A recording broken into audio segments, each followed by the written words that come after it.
James, a lot to talk about here. First, do you know game 1, 3 individuals pressed the beam?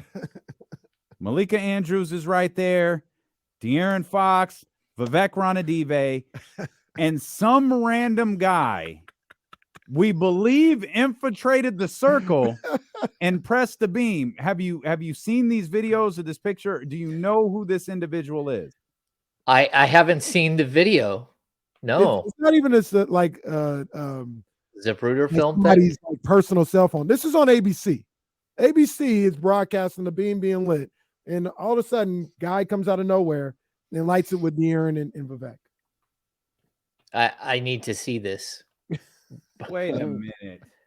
Wait a minute. I'm being told that can't be right. What? I'm being told that that's Vivek's son.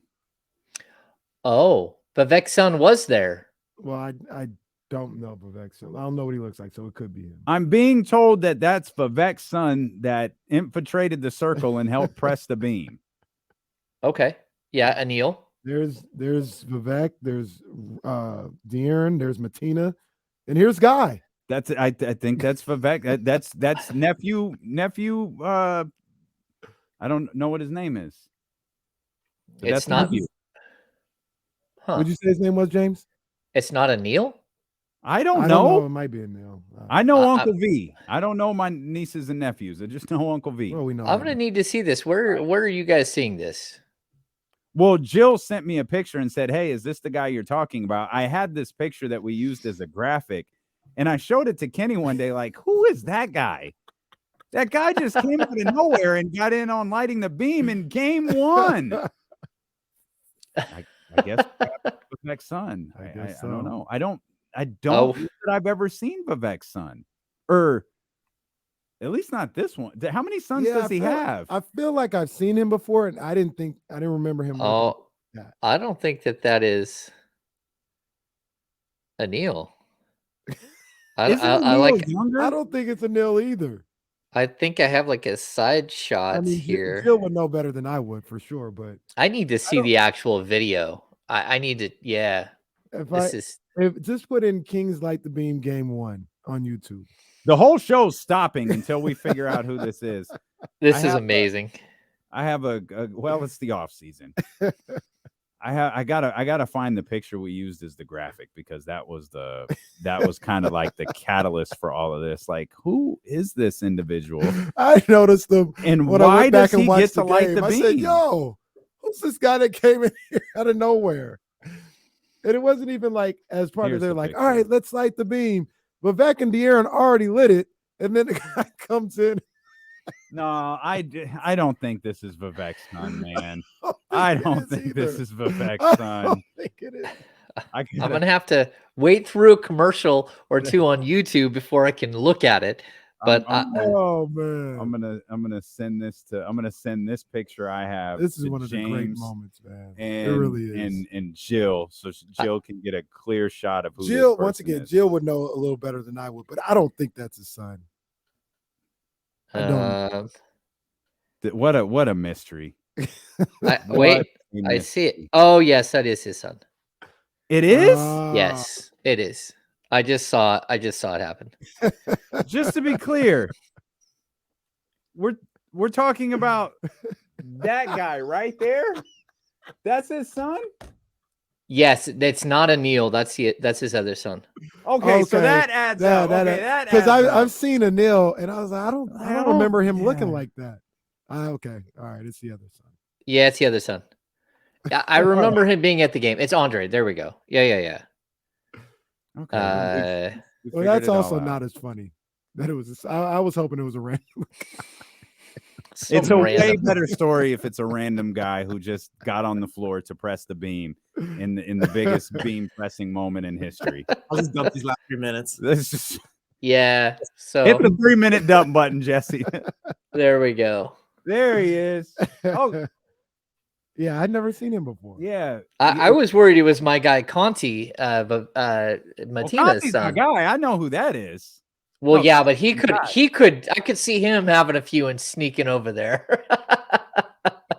and no one gives a high five harder than Conti. Oh, yeah. Like when you get down there, you're like, okay, that hurt. It's good to see you, but that hurt. Yeah. He gives strong bro hugs, man. That is my guy. Yeah, he's a good dude. My guy. All right. Well, now that that's out of the way, Whew. What's going on? Hammer, we were talking about Shaq had a line last night about greatness being uncomfortable. And he was referring, the conversation was obviously centered around James Harden and Anthony Davis and what they've done. But that line really stuck with me because I think I think it's there's so much truth to that. And I was thinking about Domas and what Domas has coming up. Like, do you think Domas has the personality to get uncomfortable and become even better than he was this year?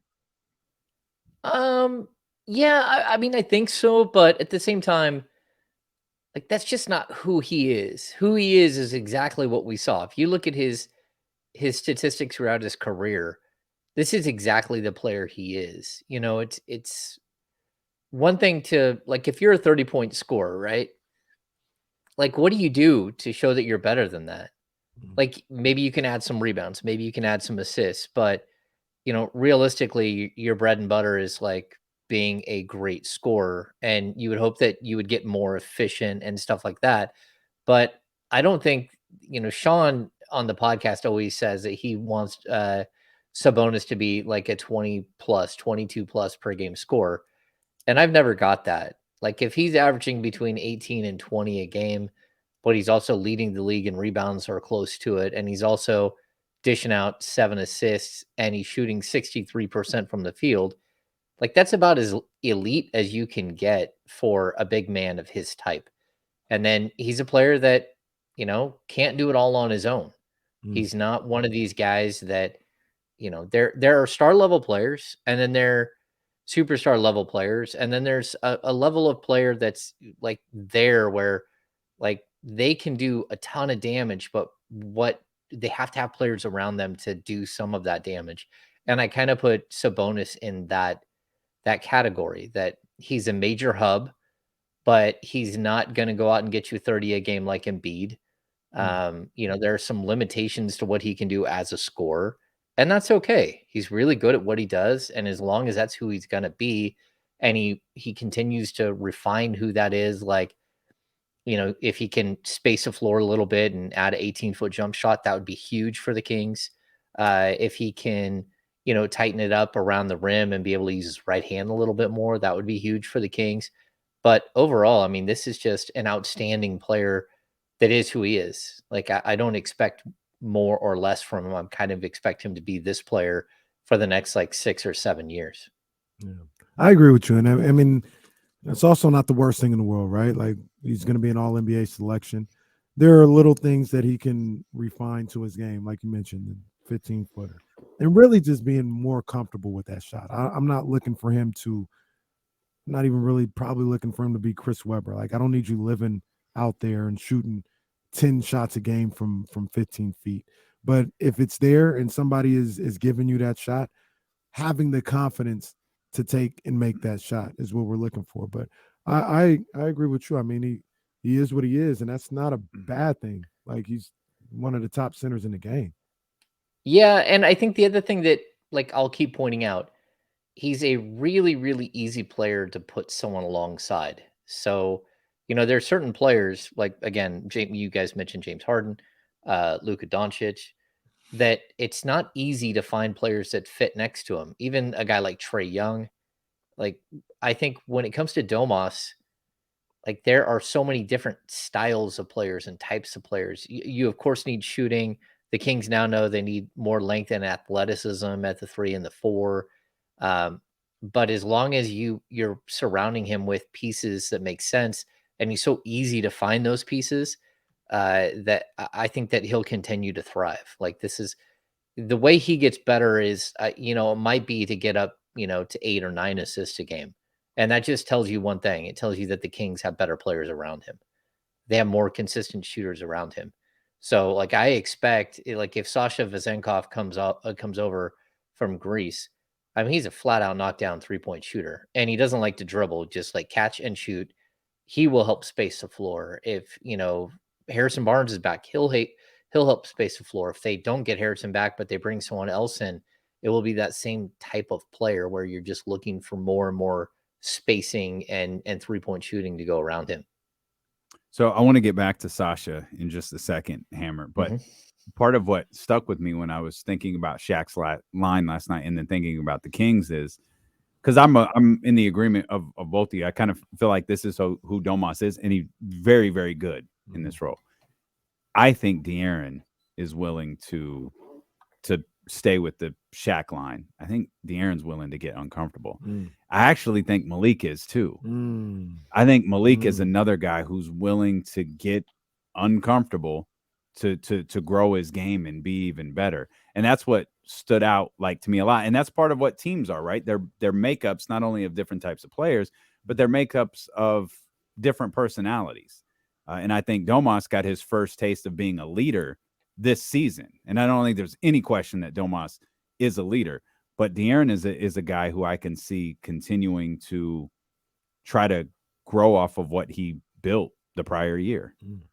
Oh yeah. I think De'Aaron now knows what it takes. And he now sees it when he plays to a certain standard and he holds that standard as much of the 82 game schedule as possible, that great things happen, that he does get recognized, that he does get the accolades that he so desperately deserves, but also that quietly he wants. Like, he can say all he wants that, he doesn't care about things like all-star games and all that, but he does. And, we saw it as soon as he got there. It was like, well, it's about time. Like, I don't think I should have had to wait until an injury replacement to get in.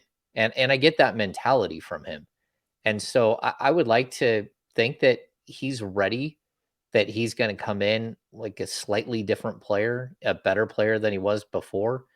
And that's kind of the interesting thing about him, is that you see some of these players that are around his age and around his like level of skill, and they've kind of reached who they were going to be already, and they kind of cap themselves out at a certain point. I think he's just now getting a taste for what he can be. And so I'm not going to put a cap on who that is, because I think there's a ton of room for him to grow.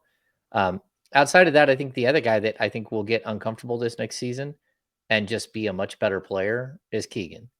And that's the one that you're looking at where, like, he has to break his comfort zone and he has to demand that he's an 18-point per game scorer or 17-point per game scorer. That has to be in him to push for that. And that's the one question. Like, he really did a lot of handing the ball off this last season, and letting other players like take center stage while he just kind of learned the ropes. And you have to wonder if there is that switch that can be hit. And you hope so, because I think he's the one with the potential to also be one of those players that you're talking about, the guys that elevate to greatness. And like, I get what Shaq's talking about, but I'm probably going to say, like, Shaq is really talking about being around guys like Kobe, right? And I think that there's some confusion here. I'm not going to put James Harden or Anthony Davis in the same level as like a Kobe or a LeBron or, KD or Steph Curry.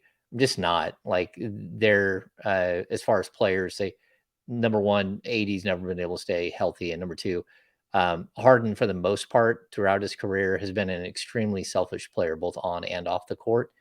And like, does he put up greatness in numbers? Sure. But I would never have like put him as one of the top 5 players in this generation of players, because I don't think he is. That's debatable, I think. I mean, I think Harden, I understand everything you're saying, James, about Harden. I mean, he was pretty dominant in Houston, and they won. Like, I don't think he created that style of play that had him isoing and dribbling the ball. He didn't create it. That was what Daryl Morey and those guys created, and he was just the one to execute it. But I mean, there was a probably about a 3-year run there where he could have won the MVP 3 times, and they were a championship contender, and they just so happened to play in the midst of one of the great dynasties we've seen in this league. Yeah, and I'm not saying he's a bad player. and he's probably top 10 in this 15-year span of players, maybe top 15, but I have just a tough time putting him in the top 5. I mean, he's a lot of numbers, like it's not easy, and he doesn't have the titles to put up with, to go alongside it. Well, he don't even really have the playoff success. That's the other that's thing. the in the that's playoffs, another he's killer. just Yeah, non-existent. Yeah. Well, so you said a couple of things though. Getting back to the Kings, that kind of caught my eye. I'll stick with De'Aaron. No, I'll get to the Keegan part in a little bit. I have a sense that De'Aaron Fox, you talk about how he's gonna, take off from this point and look for that greatness. I talked to Damien about it the other day, and I just feel like De'Aaron is gonna look at this situation like, I ain't going back to how things used to be, where nobody knew who I was. We weren't good. I had to, campaign for all. It's like, I'm not going back. Like, it's almost like I talked about earlier in the season when I said Kings get 5 games over, they ain't going back. I don't think De'Aaron's going back. Like, he's got a taste of this.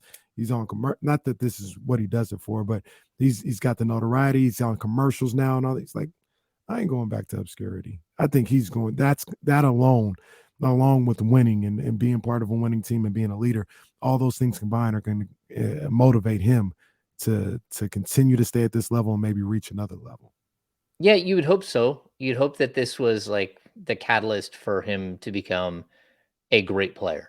And I think he's been a really good player for a couple of seasons, but there's a big difference between a really good player on a non-playoff team and a great player. And he needs to find what it is that will push his team over the top, and not for 48 wins, but we're talking 55 wins, and we're talking not just for a 7-game series.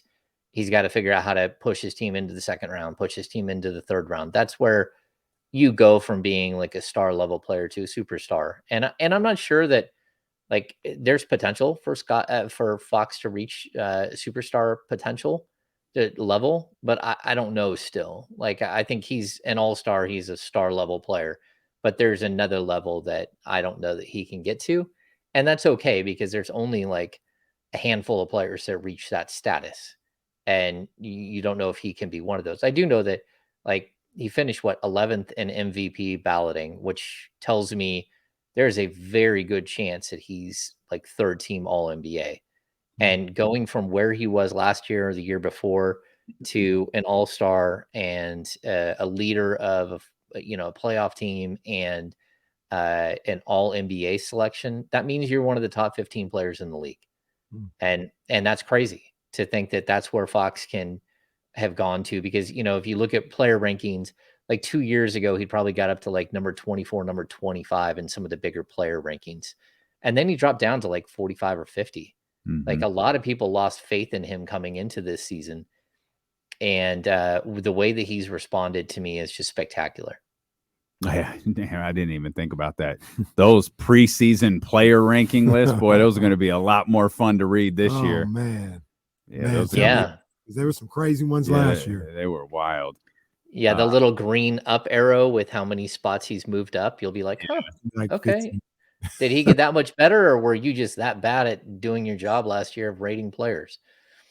Well, now they have a sample size of about 9 games of actually watching him play. So it's the 2 TNT games and the 7 games against the Warriors. Hey, man, this 5 is good.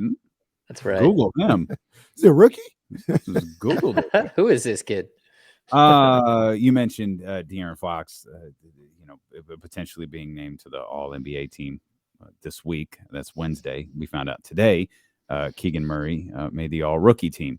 No surprise there, as Jalaj pointed out. We're going to need to know who the 3 people who didn't vote him for All First or Second team. But a hot topic of discussion, if you will, particularly on today's show, is about Keegan's future and what position the Kings might see him at. Because as we talk about free agents, and again, we'll get to Sasha here in a minute, but we talk about free agents and what this team could look like moving forward. the 3 or 4, and I believe it was dubbed this year, the 3-4 versus the 4-3. What do you think Keegan's future is with the Kings position-wise? Yeah, I think that's the biggest question that the Kings have, and I think they're going to get a training staff with him that really focuses on flexibility and speed and quickness. You have two choices here. You can bulk him up right now. You can sit there and work on gaining mass and making him a bigger, stronger 4. Kind of go the LaMarcus Aldridge route. Not that big, but like start beefing him up. Or you can lean him down and see if he can defend multiple positions and stay at the 3. If he can stay at the 3, it changes everything for the Kings. That allows you to like offer Sasha Vezenkov more of a role in Sacramento, because Sasha can't play the 3. He's straight up a 4. I don't even think he can play the 5. He really is a straight up like stretch 4. But that's okay, because I think that their positional like flexibility, there is a lot you can do at the 4 that you can't do at the 3. Like you can go get a shot blocking rebounder at the 4 to come and eat minutes, your Brandon Clark type players, or you can get a guy like Sasha who just, can hit everything from the outside. There are lots of variables at that position that I think are slightly easier to fill than the starting level 35-minute a game small forward. And if Keegan can play that for the Kings, that would be tremendous. So their hope is that they can keep him at the 3, or they can transition him to the 3. But it's with the understanding that they're going to play positionless basketball, that in the grand scheme of things, it might not matter if he plays the 3 or the 4. But it would answer a question of what do you do if you don't have Harrison Barnes back next season? See, and I agree with all that, James. The only thing that gives me pause with putting Keegan at the 3 is guarding 3s, like guarding Kawhi, guarding PG, and guys like that. Earlier in the season, I thought he was overwhelmed and he didn't have a chance. I saw him get better as the season got along. He got more comfortable with the league and things of that nature. Do you think he's a guy that can guard wings, athletic wings like that on a consistent basis? Yeah, it's not the wings so much that I thought he had trouble with. I thought he did okay against, the 6'8", 6'7", like your prototypical 3s. It's when he got switched on to guards that I thought he really, really struggled. And they just took him to the rim and they were able to score over him. Like I told you guys coming into his rookie season, one of the key stats that I thought would not translate at all was his shot blocking ability. And that held up. Like I did not think he would be a great rebounder in year 1, but over the course of his career, he'll become a better rebounder. I think he can get to 6 or 7 rebounds per game as a pro, as opposed to like the 8+ that he averaged as a sophomore at Iowa. But it's the other things that like you can tell when a player blocks like 1.8 shots per game at the college level, whether those will translate. And it didn't translate, I don't think at all. And so you're hoping that you can build on his lateral quickness, his agility. And there are plenty of drills to do this. But I also was told one time by someone within the Kings that they thought that both of the Murray brothers have young bodies, that they were late bloomers, that they grew late.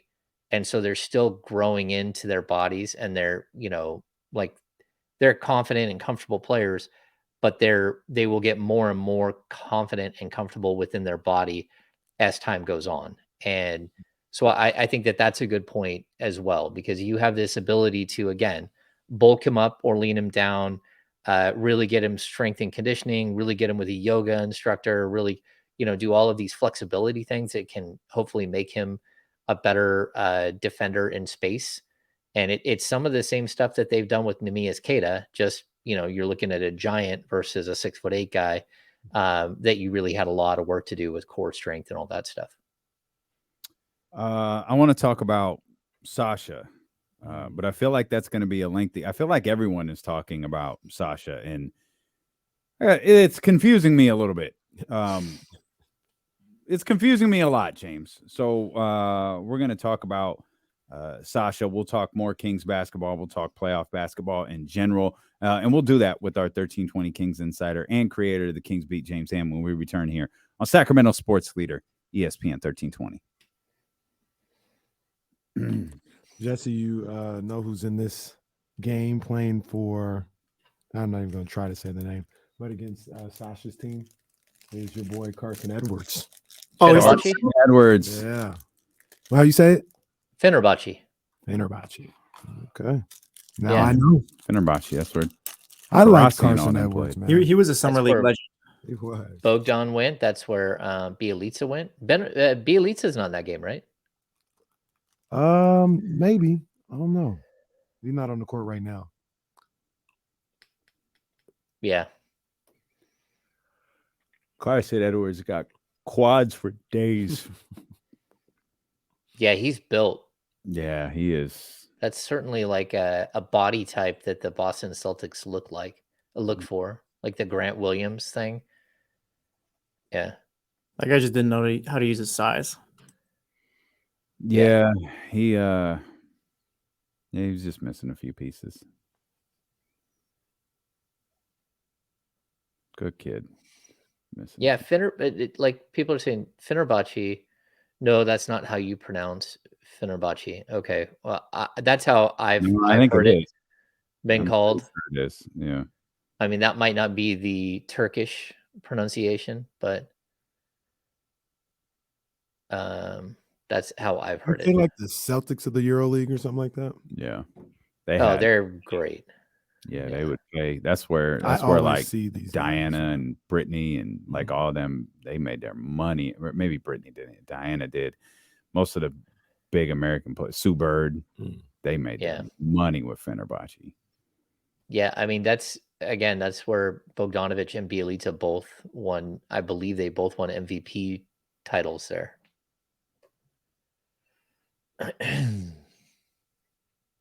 Yeah.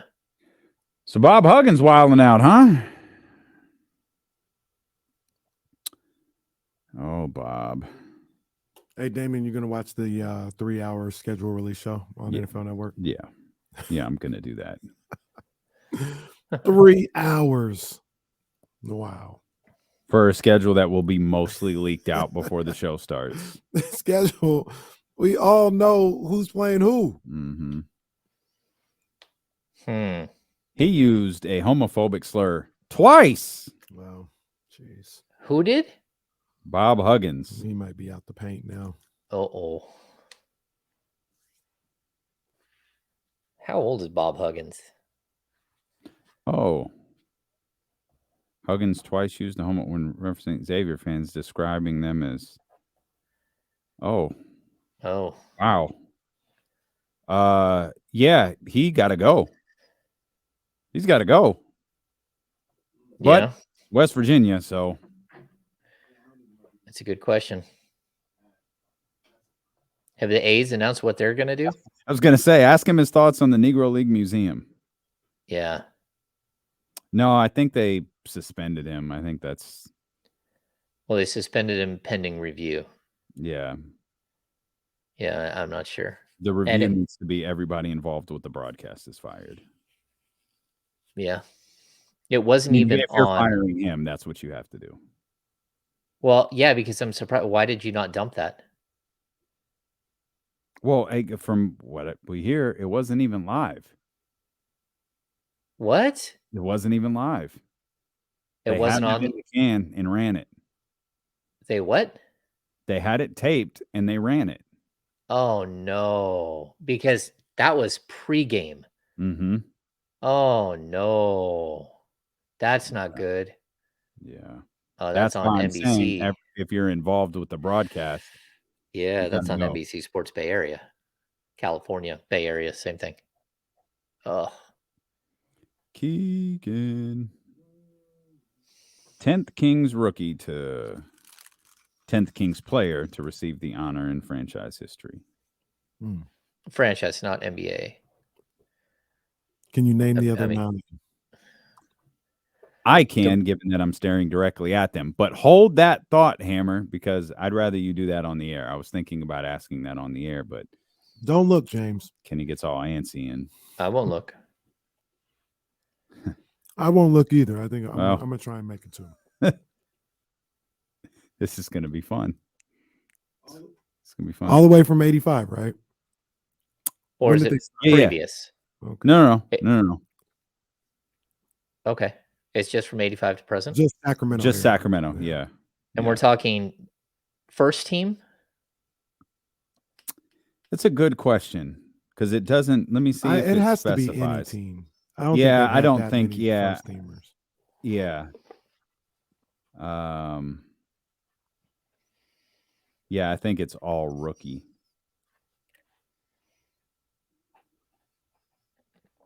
First team. Murray is the 10th rookie in franchise history to be named to the squad and the first since. It might be first team. Here we go. We're coming back.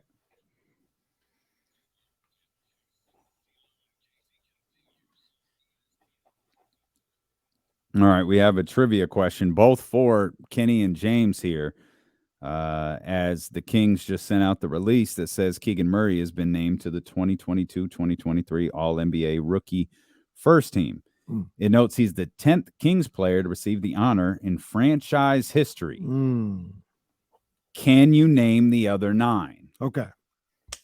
I think I can do this. It's a collaborative effort here between KC and Hammer. Let's see. Me and James will just go 1 for 1. All right. Okay. I'm going to say De'Aaron. Okay. That is incorrect. Oh, he De'Aaron didn't make any team. Nope. Okay. What about Brian Grant? Brian Grant made it in 1994, 1995. Tyrese. Check. Tyrese made it in 2020, 2021. Lionel Simmons. Lionel Simmons made it in 1990, 1991. DeMarcus Cousins, 2010, 2011. Tyreek Evans. Tyreek Evans, 2009, 2010. Now it's about to get crazy. Yeah. Well, let's see.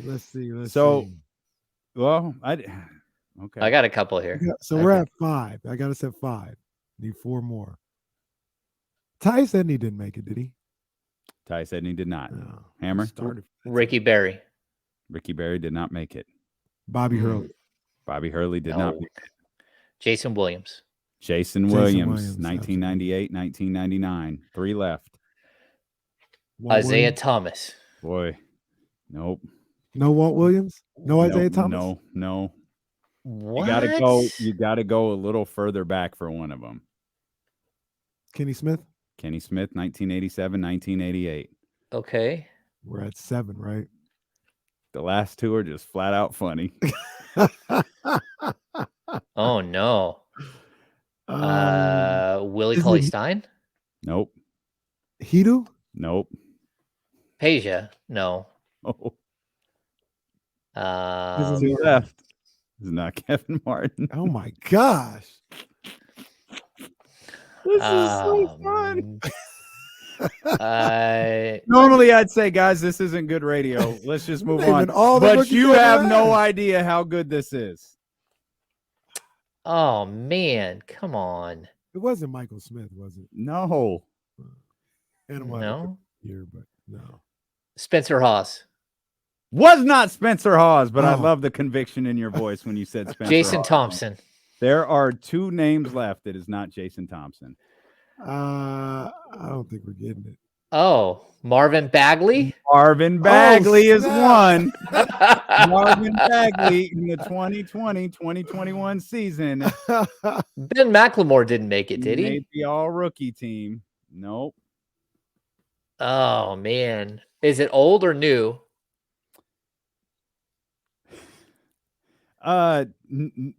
New?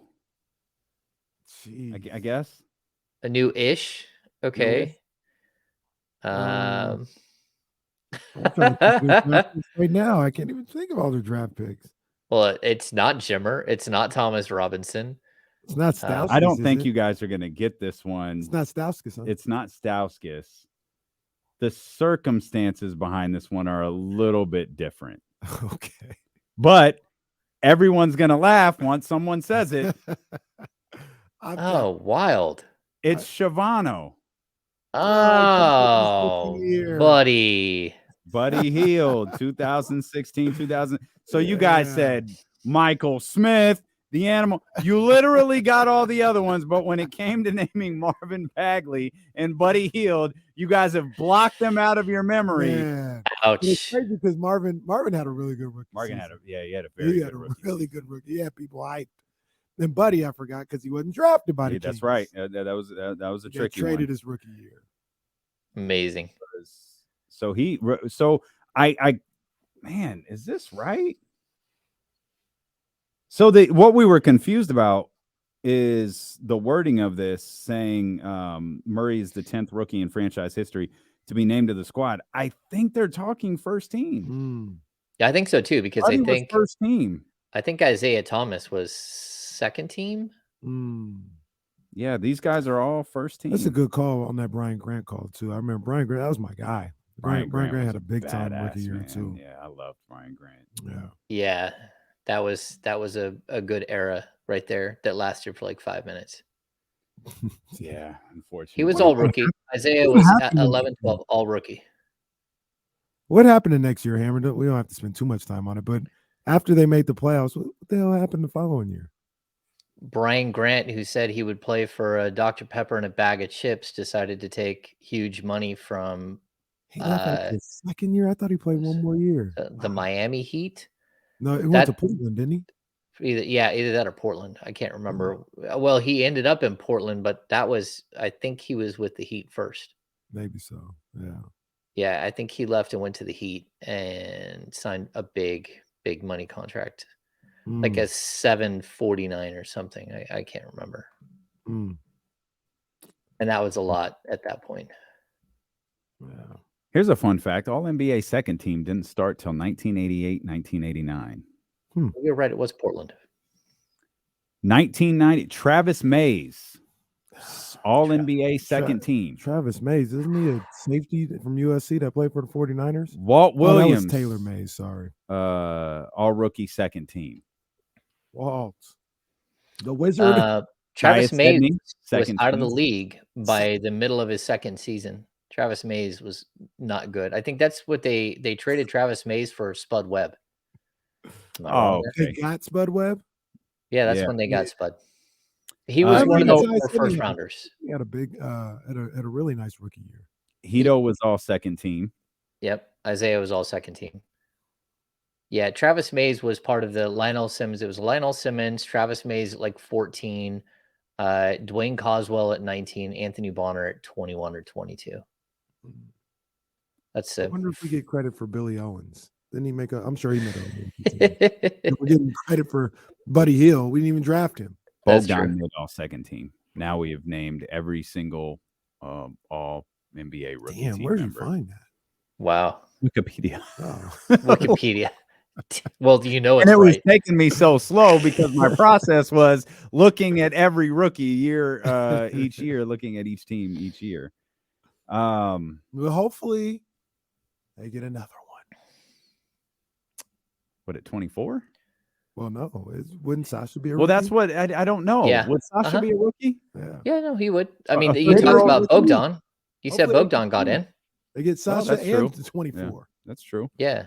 Well, let's talk about Sasha because everybody else is. Your partner Sean Cunningham seems to be pretty confident that he's coming over. He's coming to Sacramento. What the hell does this mean? Like, what is Sasha? Like, I feel like I asked you this question when we were nearing the deadline, and it was like, yeah, he'll be like the 10th or 11th man. Has that changed? Is he like a Hall of Famer now? He definitely had a great season. He got better last year, and that's where the excitement started. But then this season, he's just been incredible. Like, he's the MVP. I believe he'll be the EuroLeague MVP. He's averaging like 17.6 points, 7 rebounds, shooting like almost 40% from 3. He has been absolutely spectacular. And so the Kings are definitely high on him. Like Sean says, he said 90% chance, right? But that 10% chance, that's all on Sasha. Like the Kings want him 100%, but that doesn't mean that he wants to leave being a superstar in Europe to being a role player in Sacramento. And that's still going to be a difficult discussion because they thought they had him last year. Like they was really close and they thought that they were going to get him. And then he decided to stay. And then he decided to go and re-up and get more money in Europe and actually get his buyout, I think, is a little over $1 million. It's still, that's still reasonable. Like the Kings can cover, I think, up to $1 million this year. And then anything over that, he'll have to cover out of his own money. But the question is, how much is he going to want? Because I think the Kings had carved out like a $1.6 million minimum salary, but a different version of the minimum salary based on the mid-level exception last year. So Malik Monk did not get the entire exception. The Kings held out enough money to sign a minimum scale player to a longer deal. And that was, I believe, set up for Sasha. So they would not give him the biannual exception, which is $4 million. And I still don't know what they want to give him. So I don't think he's going to get Bogdanovich money, which was a 3-year, $27 million contract to come over. But if you're going up above the salary cap he's a player that you're going to have to pay out of your cap space unless you use an exception, because anything over like a rookie scale, you're going to have to pay for. And I'm not going to say James Ham is making the Olympic Coast beat. I don't expect Olympiacos beat. I'm not saying that's what he's created here, but do you know if this is one of those deals where, he wants to win a championship over there, and should Kings fans and the Kings brass be looking at rooting for him to win it this year so he can feel like he accomplished what he set out to do out there and is ready to make his next chapter, so to speak, in the NBA? Yeah, I mean, I don't know if he's in the finals or if he's in the playoffs right now. They're tied up 2-2 with Fenerbahce, and it's like a huge game. That's why Mike Brown has gone overseas to watch him play. The Kings have done a really good job. This is how they really, really want him to come over. They sent over Jay Triano at All-Star Weekend to hang out with him. Jay Triano came back with a nice tan. During the March Madness, they sent Monty McNair and Phil Jabor over to talk to him. And now they're taking the next logical step, which would be to send Mike Brown. And which, again, remember last season, Mike Brown left and went and hung out with Domas in Germany and a couple other spots. So this isn't something that the Kings haven't done in the past. But they've sent Mike Brown over there. And this is purely to have conversations about like what his role might be and, where they see him at the next level and that type of conversation. Because this is a guy who's going to have to integrate you into a system. I like him. I think he's a really interesting player. Maybe a little bit like Maxi Kleber. I've compared him to Bojan Bogdanovic, but he doesn't take people off the dribble all that much. He's an excellent shooter. He can shoot it from all over the place, and he has a super quick release. He will be able to shoot threes at the next level. It's just, is he versatile enough as a defender? He's a good rebounder in Europe, but I don't know how much of that's going to work out at the NBA level. I would be surprised if, he's playing 30 minutes a night, which I'm not saying he would. I'd be surprised if he was more than like 5.5 rebounds a game.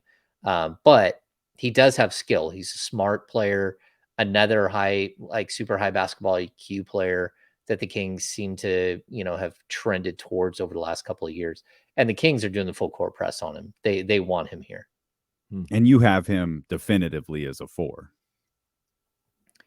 Yeah, I mean, I've watched enough footage of him. I don't think there's any way he could defend NBA threes, even in the least bit. I don't like lateral quickness wise. He's physical, but like he's not one of those guys that can range back and forth and defend 2 positions, at least in my opinion. The Kings might have some other idea of him, but I certainly think that this ties into the general conversation about whether Keegan Murray can play the 3. If Keegan Murray can play the 3 and Sasha can play the 4, Now you go get yourself a rebounding shot blocker version to back him up at the 4 or to play in front of him at the 4. And then you also go out and shop for like a super athletic long wing to go to play behind Keegan at the 3. That's how I think you get this team sort of built. So sorry, No, go ahead. Casey. Yeah. Does it work? Like, does Harrison, Sasha, and Trey work, or is somebody out of that lineup or out of that roster spot? That would be my concern, is that I don't think a 4-man with if those are your 4 forwards, if you're coming back with Harrison, Keegan, Sasha, and Trey, that's just not athletic enough. It's not long enough. It's not, you need someone else. Now, if Trey can play the small ball 5, and if you're bringing him back as your small ball 5, and then you're bringing in a center to play behind him, a big center that can block shots, whether that's Nemias Queta or it's someone else, that would kind of make sense. I think there is a world in which Sasha and Trey can play together, but as like a 4-5 combo. And then you'd have to have something really athletic at the 3 and something really athletic at other positions as well. And see, I just don't see a scenario where Harrison is around, because if you get Harrison, you're not really adding anybody outside of this King circle. You're just probably not gonna have the money, and the only way to get different and maybe better is to move on from Harrison. And like I said, if you bring in, I'll just throw a name. I don't know how realistic it is. I'm just saying, you throw Cam Johnson in there, or if you think Keegan can play the 3, you throw Naz Reid in there, and now he's your starting 4, and you've got Lyles and Sasha coming off the bench with Reid and Keegan starting at the 3 and 4. But I don't see how you add somebody in free agency and keep Harrison Barnes. No, I think you're right there. I mean, you can, again, Naz Reid is going to be, I think he'll get a full mid-level exception from somebody or close to it. Like I assume he's going to get around the $10 million mark. I don't think he's going to blow that up. Like I think a lot of people are thinking really, really highly of him and his contract. I said 13. I said 13. Maybe that's a little too high. Well, you have to remember the mid-level, I think, is going to be at around 12.2. So if you're a team that wants him, you're going to have to like go above the mid-level a couple of million, because if not, he's choosing between where he wants to go. Like if you're comparing one team at 12 million and one at 14, that really isn't that much difference when you factor in like state tax and all that stuff. And then if there's one team that he really loves and wants to play for, he might lean a different direction just based on that. So it's possible that he gets higher than that. But like, as far as like what you don't want to do if you're the Sacramento Kings, you don't want death by mid-level exception. You don't want to just keep using your mid-level every year. And so what that means is year 3 of like doing this mid-level exception thing, you end up with, $36 million in contract for 3 guys, or you could have a $36 million really a star level player. And so you can't just keep adding players thinking that, oh, we're one player away. This team isn't, in my opinion, they're not one piece away. They're probably 2 really good pieces. And one of those pieces could be like the growth of Keegan Murray becoming like jumping his stats by, 50%, which is him going from 12 points to 18 points. But it could also be, they're going to have another really good player. It's why I always bring up like OG Anunoby. Like that's a player that takes you from a really nice, 3, 4, 5, 6 team to a potential contender. In my opinion. No, I completely agree about OG. Do you think the offense would allow Keegan to average that much, given like so much of the offensive responsibility is always going to be on De'Aaron Fox? Of course, we know the way Domas plays too. Domas, very unselfish. Everything kind of centers through him, but he can score and does score. Is 18 realistic for Keegan in this offense? I think so. And I mean, that's going to have to come from somebody else, right? So that's where I look at, like, if you take just straight up, if Harrison Barnes isn't there, that's 15 points that the Kings are going to have to backfill. And of that 15, I think 6 of it comes from No. It's been a while. It has been a while. But with 5 minutes remaining in the program, we have our first official James Ham freeze in a very long time. Oh, man. Ham is frozen solid. Oh, he was getting ready to make the grandest moment of all time. And he is just stuck. Oh, man. Who had 350 on the poll? Just frozen. Sean says we're going old school today. Oh, man. Mrs. Mac 10, deep in thought. There it is. James, what do you think about Buddy Hield being all first team? Well, there it is. You know what's great about this is the only person who doesn't think it's funny is James. Hamby crosses two sticks. James is cussing out anyone within earsight of Amsterdam right now. Oh, man. Well, James, I was about to say, I guess we'll never know, but he's back. Can't hold Ham down. James, you were again, I pointed this out, James. Everyone finds this funny except for you. It's fine. I just like I hate it. Yeah. I was saying, like, I think that, if Harrison Barnes isn't there, that's 15 points per game. And so you can dice that up a bunch of different ways, but I'd say like 6 of those points will go right to Keegan. And then, Sasha Vezenkov, if he's there, you're looking at like a probably 10 to 12 point per game score as well. But he'll do it on just pure, like, for the most part, 3-point shooting attempts. So if he averages like 8 attempts per game, that's probably on par with what I would think he's going to get. And we'll have to see like how he develops, how he becomes a player. And he is 27. So like there is that he's like, someone asked the other day, like, why do I act like Cam Johnson is a young player and Sasha Vezenkov isn't? And it's because Sasha's been a professional NBA professional player in Europe since he was like 15. So he kind of is who he is. Has he improved over the last like 2 or 3 years? Yes, he has. And there's potential for him to continue to improve, but you usually don't get like this crazy improvement from a very mature, like, again, like 12-year European professional veteran when they come to the United States and start playing in the NBA. So that's where I still think Cam Johnson, I mean, I don't know, he's going to have a big breakout, higher ceiling either. But you could definitely see where a different opportunity would make more sense. Sasha, the numbers he's putting up, that's as like the star of his team. He will not be the star of the Sacramento Kings. And so that's just different, where I think, again, Cam Johnson can get an opportunity to play as like the 5th best player, the 4th best player, where he before had never been able to play above like the 6th or 7th best player on his team.